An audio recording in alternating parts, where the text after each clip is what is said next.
ଆମେ ତ ରାତିରେ ଏଠି ବସିକି ସବୁ କଥାବାର୍ତ୍ତା ହଉଥିଲେ ସମସ୍ତେ। ଆଉ ଗୋଟେ ସ୍କର୍ପିଓ ଗାଡିଟେ ଅଚାନକ ଆସିକି ପୁରା ଗୋଟେ ବ୍ଲାଷ୍ଟ ହେଲା ଭଳିଆ ଆୱାଜ ହେଲା। ବାହାରକୁ ଆସିକି ଘର ବାଲା ଦେଖିଲେ କି ଗାଡିଟା ପଶିଛି, ଦିଟା ଆକ୍ଟିଭା ଉପରେ ଠିଆ ହେଇଛି, ଗେଟ୍ ତାଲା ପଡିଥିଲା, ଆଉ ସେ ଲୋକ ପୁରା ନିଶାରେ ଥିଲା। ତାର ଯେତେବେଳେ ପୋଲିସ ବ୍ଲଡ ଟେଷ୍ଟ କଲା କି 398 ତାର ଆଲକୋହଲ ଲେଭେଲ ବାହାରିଛି। ଆଉ VSS ନଗରରେ ରୁହନ୍ତି ବିବେକାନନ୍ଦ ମହାନ୍ତି ତାଙ୍କ ନାଁ। ଆଉ ଆମେ ତ ହଇରାଣ ହଉଛୁ। ଆଉ ରାତି 12:30ଟାରେ ଆମେ PCR ଡାକିଲୁ। ଆଉ ଗାଡି ଉପରେ ସେ ଶୋଇଛି, ଗାଡି ଭିତରୁ ବାହାରି ବି ପାରୁନାହାନ୍ତି, ଏତେ ହୋସରେ ନଥିଲେ।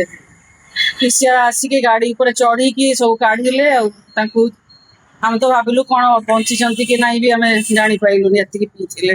କଣ ସେଫଟି କହୁନାହାନ୍ତି ଆମର ଦେଶର। ଏତିକି ପିଇକି ରାସ୍ତାରେ କିଏ ଗାଡି ପିଇକି ଗାଡି ଚଲାଉଛନ୍ତି। ଆଉ ଏଇଠି ତ ବାହାରେ କେତେ ଲୋକ ଆପଣ ଜାଣିଛନ୍ତି ରାସ୍ତାରେ ଶୋଉଛନ୍ତି। ପୁଣି ଆଉ ଗୋଟେ ସଲମାନ ଖାନ କେସ୍ ହେଇଯାଇଥାନ୍ତା କାଲି। କେମିତି ବି ଆଲକୋହଲ ଯୋଉ ପିଉଛନ୍ତି ରାତିରେ ପିଇକି ଗାଡି ଚଲେଇବା ତ ବନ୍ଦ କରିବା କଥା ନା ସରକାରକୁ। କେମିତି ନାଇଁ ଜଣେଇଥିଲା। ଗାଡି ପୋଲିସ ବାହାର କରିକି ନେଇ ପାରୁନି, ଟାୟାର ବ୍ଲାଷ୍ଟ ହେଇଯାଇଛି। ଦିଟା ଆକ୍ଟିଭା ଉପରେ ତ କାଲିଠୁ ଠିଆ ହେଇଥିଲା। ଦେଖୁନାହାନ୍ତି ଦିଟା ଆକ୍ଟିଭାର କଣ୍ଡିସନ କଣ ହେଇଛି। ହାରାସମେଣ୍ଟ ଆମ ପାଇଁକା ହଉଛି। କିଛି ନ କରିକି ବିଲକୁଲ ଭୟ ଆସୁଛି। ରୋଡ ଉପରେ ରହିବୁ କେମିତି ଆମେ। ଏଇ ତ ଭାଗ୍ୟ ଭଲ କି ଏଇଠି ହେଇଛି, ଆଉ ଯଦି ଭିତରେ ହେଇଥାନ୍ତେ ତ ଆମେ ସେଇଠି ବସିଥିଲୁ।